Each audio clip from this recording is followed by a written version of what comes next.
Good morning on this Sunday, March 6th, and welcome to the Georgia Gang. Gubernatorial candidate and former Senator David Perdue sides with opponents of the proposed $5 billion Rivian plant and says if he becomes governor, he'll kill the deal. Also, a federal judge gives the okay to Georgia's newly drawn congressional districts for now. And Cobb County voters may soon get a chance to decide if they want to pay for more transit. Melita, Phil, Theron, and Martha are all here. It's nice to see everybody. The debate and discussion begin right now. From the Fox 5 studios, the Georgia Gang starts now.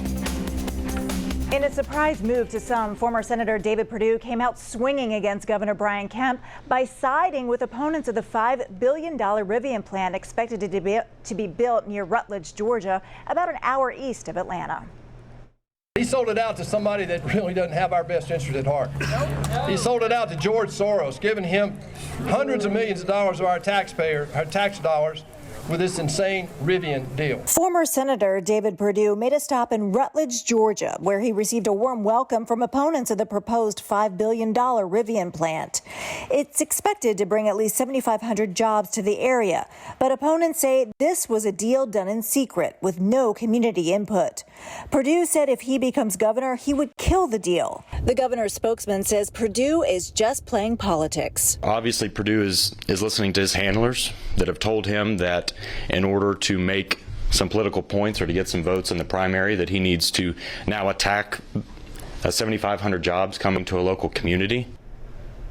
We have yet to hear what the incentive package was to attract Rivian, but since this is the largest economic development project in Georgia, we expect the incentives to be large as well. Now, Phil, I'll start with you this week because this was an interesting development. Georgia's the #1 place to do business. Former Senator Perdue is a former CEO as well. He's a business guy. His cousin, Sonny Perdue, brought Kia, one of the biggest economic development projects, to Georgia as well. Were you surprised that he came out against this? And what is the strategy here? This was a surprise, and I think it surprised a lot of people. As you point out, it's a big economic development project. I think Senator Perdue's big argument is the local control over local affairs argument. The state, as we all know, moved in quickly to take over this 2,000-acre project for the Rivian facility. Some of that had already been marketed previously as a site, but you've got the 4-county development authority that was on the verge of doing zoning and permitting votes, and I think that the big argument is they should have let the locals have this because there is some opposition. As I pointed out last week, I think it was a poor PR move, or lack thereof, I should say, by the Joint Development Authority and Rivian itself to try to set the stage for when the announcement was made. So, and also this area is Trump country, and so it has a lot of political implications for the primary, and so I think the senator thinks he's going to pick up some votes. Melita, was this a smart political strategy for Perdue? It may have been a smart political strategy in that little area, but the bigger problem is the chilling effect it could have on future economic development activities by the state of Georgia, and it's also pandering to bring out Soros's name when there are 9 investors in Rivian who have a higher stake than George Soros. And it's also going to be interesting to see whether Rivian, after their stock has dropped by 42%, will be able to deliver on all the promises they may have made to receive these state incentives we still don't know about. Martha, over to you, because you talked to actually one of the leaders of the group opposing the plant. I listened to that interview. They said they've reached out to all of these elected officials and have heard nothing from them. Is that true? And is that why David Perdue is stepping in to say, hey, I hear you? Well, and that's what they said. And of course, I got a lot of pushback for my comments last week because I believe it is a done deal, that they'll listen, but it's a done deal. But I did talk. I promised him that I would reach out to some of those legislators, and I did. And I talked with Susan Holmes, who's the state rep that is based out of Rutledge. She lives in Rutledge, and she says she's had no interaction. They have not reached out to her. She has not heard from anybody that was unhappy with the plant until the last week or so. So look, I was surprised too. I think that a CEO that's been a part of big development projects, it was unusual for him to take this position. And I think he said he would cancel it if he could. Okay, and so that's a big out on this, because I really don't see, if David Perdue ultimately becomes the governor, and this project is going on, I don't see him canceling it. Theron, as a Democratic strategist, have you ever seen Republicans fight over such a big economic deal? No. And what's really interesting, Laura, you set the tone. I mean, we are the #1 state to do business, but clearly you have some residents that are in this area that felt like they needed to be heard. This is really good insight, Martha, because what we remember about sort of a lot of projects in the Atlanta area, but just to name one like the Gulch, right? When this was going on, Mayor Bottom sort of inherited this from Mayor Reed. There was all this conversation at the city council about public input. People wanted to see the details of the deal. And so with Martha's point, and to Phil's point, and to Melita's point, I think what the state has got to do is that they got to just pause for a second and make sure that everyone's voices are heard. But I agree with Martha. I think that the governor feels very strongly that this is an economic boom to the state and that he's going to use it as a campaign opportunity. But what Perdue is doing very strategically, look at what we're talking about this week. We're not talking about poll numbers. We're not talking about a mistake. But we will. Yeah, we will. But now he's using this as an earned media opportunity to get in front of the camera at a time where Governor Kemp has literally got him almost 3-1 right now in fundraising. But honestly, and look, I'm in favor of the project, okay, so I want to be fair about that. But you're 40 minutes from Atlanta. You don't think development's going to come your way? I mean, look at the growth in Gainesville. Look at the growth in smaller cities all around this state because of what happened with the pandemic. We're going to see this kind. So to your point, we should pause and get some more information and do a better messaging job. more But at the transparency. same time, this is going to happen because we're a growing state that people want to live in. I got to get to the polls, but to your point, yes, you can expect development, but I also, because I live there, I want to say in it at least. That's I right. want to be Well, heard. That's the point of the county Messaging. commissioners and, Yeah. and with zoning and permitting. Well, and the things like water quality and whether the industrial process will be a pollutant to the air and water is a big concern. And I think all of the state will be watching to see if the state gives away the environmental quality. All right, well, let's move on because we got a lot to talk about. Let's talk about these new poll numbers out this week by Insider Advantage and Fox 5. In the race for governor, Brian Kemp is ahead by 9 points over David Perdue, but 15% of Republican voters say they're undecided. Phil, give us your analysis on these numbers. Well, I think it was very interesting because Governor Kemp has done a good job with his fundraising effort, and Perdue, frankly, has lagged behind. And also, the poll numbers show, interestingly, that 15% are going to be swing voters. You've got 5% going with minor candidates. Will there be a runoff? That's another question mark. I think that the next few weeks on the gang here, we'll be watching this carefully. There'll be Donald Trump fundraisers kicking in for Senator Perdue. He's got to do more television time because Governor Kemp is really dominating right now. And so I think the next few weeks will tell the tale as to whether this really is going to be a competitive GOP gubernatorial primary. Theron, an initial look at the numbers, you know, Kemp being up by 9 points is good, but he's also not up past 50%.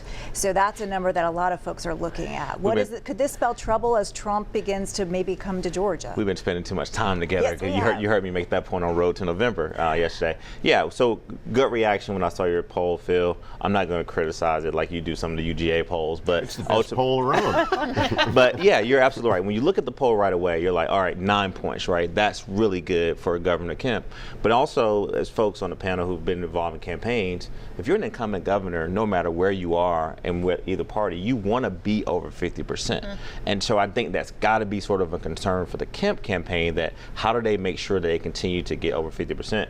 But if you're the Perdue people right now, you're like, all right, you still have that 15% undecided. Can you get those to swing your way? And are they really undecided? You know, a lot of the things are frustrating with that. And governor race, like presidential race, there are people that just vote for governor and they make their mind up early. We'll see what happens, but that number is I think important. they truly are Okay. undecided. Look at the lieutenant governor's race in the poll. You had 50% 51, yeah. that were undecided. People are still calling friends. What do you think? I want to get to one more thing here because in the poll for the U.S. Senate race, Herschel Walker is still way out in front with more than 63% of the Republican vote. The other candidates aren't even in the double-digit range. What do you think about Walker bailing out of this weekend's event with Congresswoman Marjorie Taylor Greene? Martha first and then Melita. Oh, I think it was the right thing to do. I mean, I think that, you know, I don't buy Marjorie Taylor Greene's explanation of that whole event that she attended with the white nationalist. And while, you know, I just think it was the right thing for him to do. Melita. Martha and I agree on this. And the Congresswoman is a loose cannon who spews hate and anti-Semitic types of vitriol. And I think appearing alongside her gives validation to the behavior she is demonstrating that is an embarrassment to Georgia. All right, we'll leave it there, folks. Coming up, a federal judge says newly drawn congressional and legislative districts will stand for now. But what does his ruling mean for future elections? We'll discuss straight ahead. Have a question or comment for the Georgia Gang? Email them at georgiagang@foxtv.com. U.S. District Court Judge Steve Jones called it a difficult decision, but ruled Georgia's newly drawn congressional and legislative districts will be used in this year's election. But he cautioned this was not a final ruling. Melita, Judge Jones did not rule on the merits of this case. I think that's important to point out. Well, and it's interesting that it was a 238-page order to make that ruling. And so I think it's going to be very interesting to see what the legal scholars say after they've read the entire ruling. And I think it'll be very interesting to watch this case as it moves forward. Martha, how would this work if the court threw out these district lines like sometime in the future? Well, we saw that happen before, didn't we? I mean, I believe Cynthia McKinney went through that a couple of times in the early 2000s. So I think he did the right thing for this election year, because it is too late to be making these kinds of changes for people to be moving and doing what they need to do to run. So I think it's going to be, I love Steve Jones. I think he does a great job. I think he did a discerning, I love him whether he decided this way or not. I mean, I've known him a long time, but I think he did the right thing, and it was discerning, and I thought he put the right amount of emotion in the decision, saying it was a hard decision, but it was the right decision. Phil. Well, 2 quick points. As I mentioned a few weeks ago, there was a similar case in Alabama where a federal judge said their primary shouldn't be moved. It was too late. Their date is also May 24th, like ours. But secondly, this is a blow to the Democrats using these maps. Yes, there'll be court challenges, but the maps are drawn now, so the Republicans have a great shot at flipping 2 Democrat congressional seats. Well, let's move on. Georgia House leaders are proposing what they say would be the biggest income tax cut in state history. Theron, can the state afford a tax cut of $1 billion a year? Well, I think the one thing we got to really talk about when we look at this tax cut is making sure that we're protecting the middle class, make sure we're having a conversation about low-income workers in Georgia.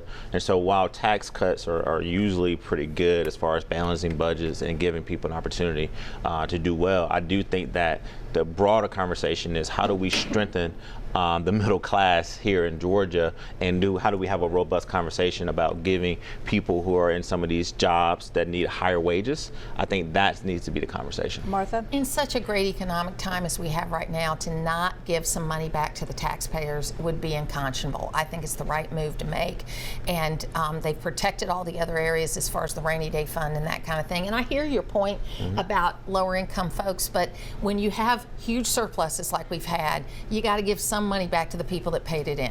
But real quick, one of the things that I did, Lori, is that a family of 4 in Georgia saving $400 a year works out to be a little over $1 per day. Right? And so if you really look at it from that standpoint, and I agree, we have done well as a state, but $400 a year works to a little over $1 a day for the middle class and the low income people that I'm talking about in the state. But this doesn't go into effect until 2024, so it gives those in power something to run on in the current election season, and it kicks the can down the road for trying to figure out exactly how it's implemented. And also, we still haven't fully funded education in this state, and we haven't expanded Medicaid. And so those are 2 issues which would help lower income families far more.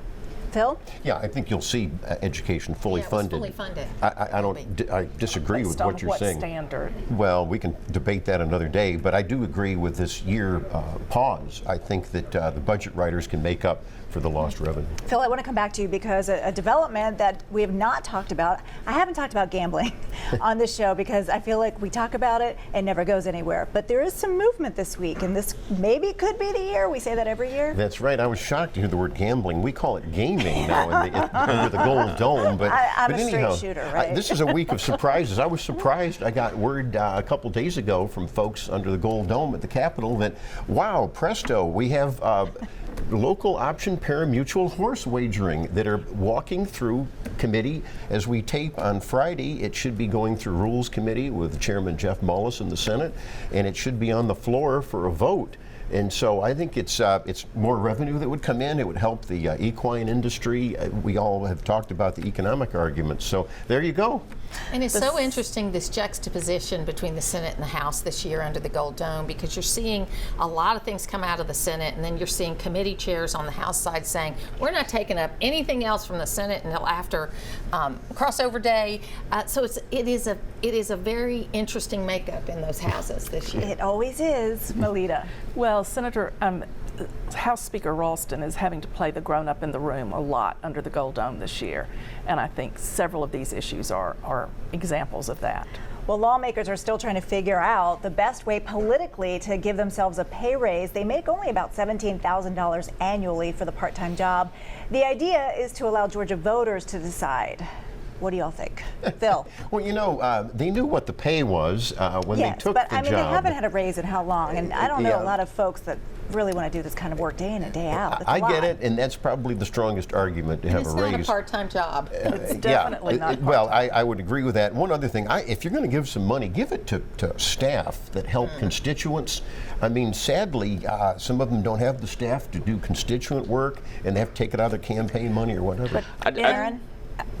In Alabama, legislators make $51,000 a year by comparison to the salary in Georgia. That should make us look a little harder at who can serve. Aaron?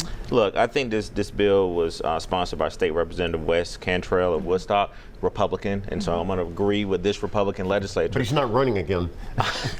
Still, he introduced the bill. It's the best year to do a bill like that. We should absolutely give them this pay raise, Lori. Not that it's been a long time, but it is a full-time job, because even when these legislators, men and women who leave the legislature now on April 4th, their job continues. And so I think that we need to pay them more. I think it'll attract better candidates, and I think it'll help people sort of, have more prideful sort of their job. I mean, the per diem that they get per day is so little. And I do agree with Phil. The staffers, a lot of them share staff. Yes. We need to give the staffers at the Gold Dome and in the Coverdale building more money, and I think that this bill should pass. Now, will it pass? I don't know, and I think it doesn't really go into effect until 2025, for what I actually sort of was able to read. But ultimately, I think they deserve this pay raise. All right, we'll leave it there, folks. Coming up, Cobb County voters could soon be voting on transit. We'll discuss straight ahead. Join the discussion on the Georgia Gang Facebook page and watch past episodes on the Georgia Gang YouTube channel.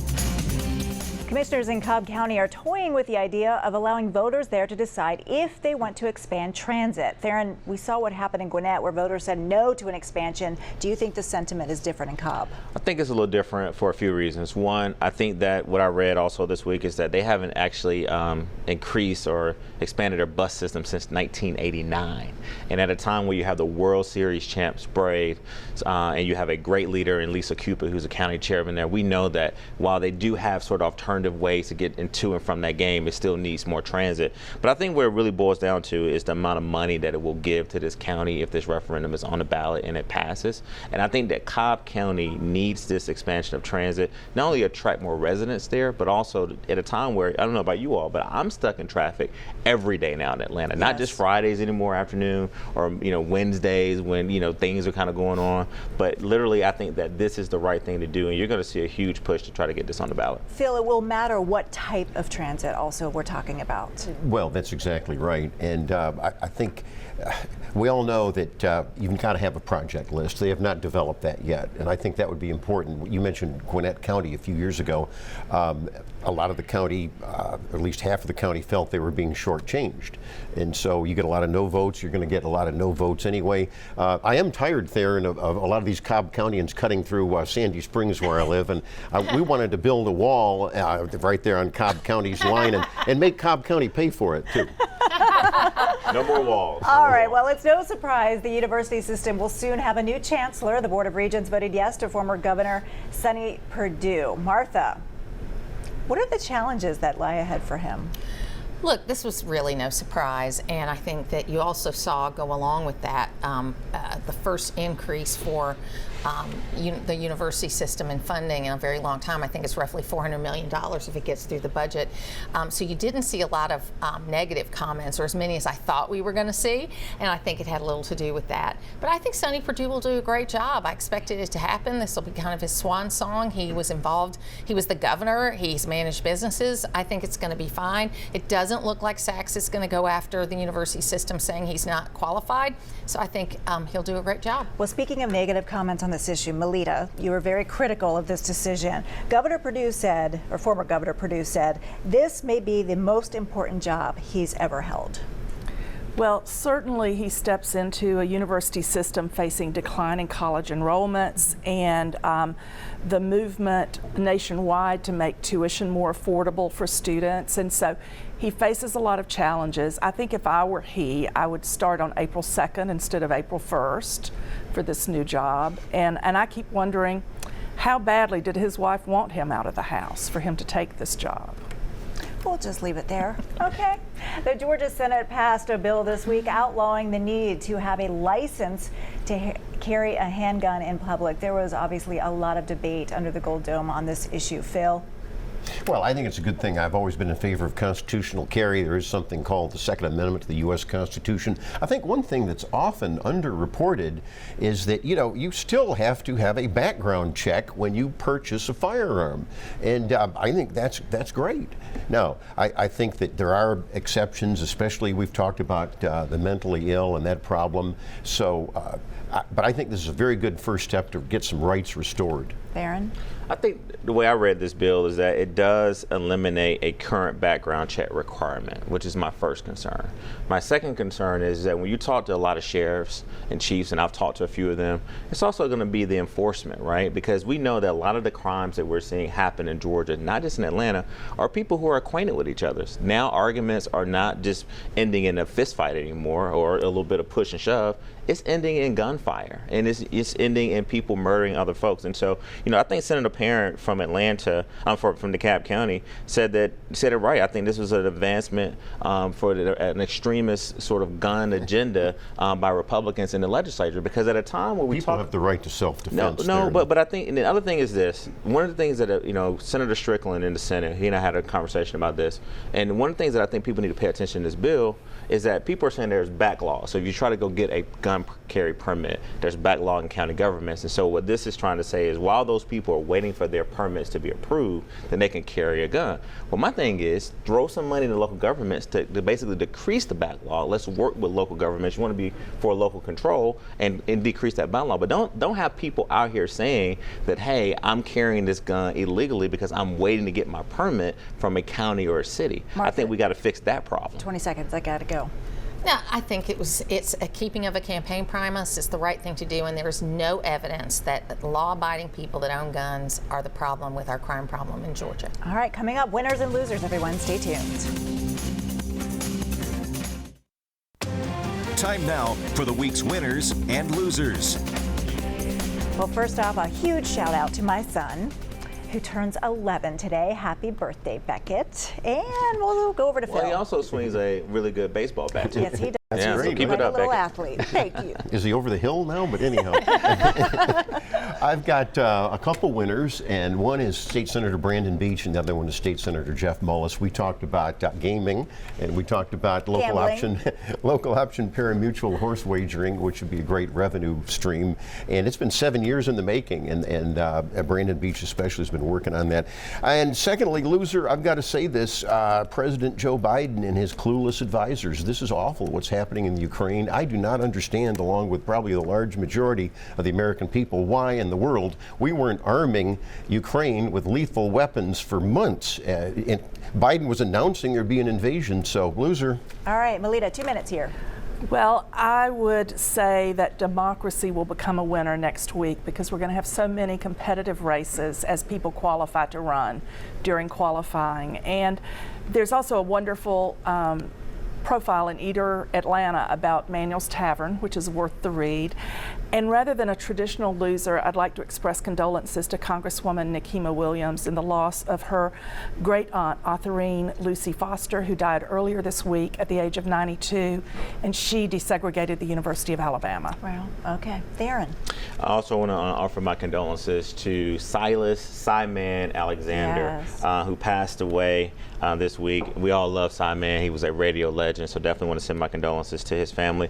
I also want to make Celeste Murphy, who is a veteran of the Atlanta Police Department. She was named to be appointed as the Chattanooga Police Department chief, and so she will be the first woman to actually hold this position. And of course, my loser is going to be Marjorie Taylor Greene. The unprofessionalism that she showed at the State of the Union, yelling and trying to interrupt President Biden, was just absolutely deplorable. Martha.